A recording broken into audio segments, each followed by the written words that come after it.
शरणागत की उपेक्षा का फल।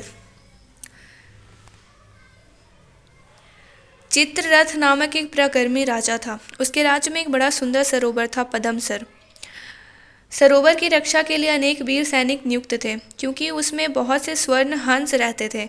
वे हंस छठे महीने सोने का एक पंख गिरा देते थे। एक बार उसी सरोवर में एक बहुत बड़ा स्वर्ण पक्षी आ गया। हंसों ने उसे देखकर कहा, तुम हमारे बीच नहीं रह सकते, यहाँ से चले जाओ। इस सरोवर में रहने के लिए हम लोग छठे महीने सोने का एक पंख देते हैं। लेकिन स्वर्ण पक्षी नहीं माना। फिर तो पद्म सरोवर के निवासी स्वर्ण हंसों और परदेश से आए उस स्वर्ण पक्षी में गहरा वाद विवाद छिड़ गया। स्वर्ण पक्षी ने जाकर राजा से शिकायत की, आपके पद्म सरोवर में ये हंस किसी और प्राणी को रहने ही नहीं देते। उनको तो आपका भी भय नहीं, कहते हैं राजा हमारा क्या कर लेंगे। यह सुनकर राजा को बहुत क्रोध आया। उसने सैनिकों को आज्ञा दी, अभी जाओ और उन हंसों को मारकर यहाँ ले आओ। राजा के अनुचरों को शस्त्र लेकर आते देखकर एक वृद्ध स्वर्ण हंस ने कहा, अब हमारी भलाई इसी में है कि हम सब एक साथ उड़कर किसी और सरोवर में चले जाएं। उनके चले जाने पर पद्मसर की शोभा ही नष्ट हो गई।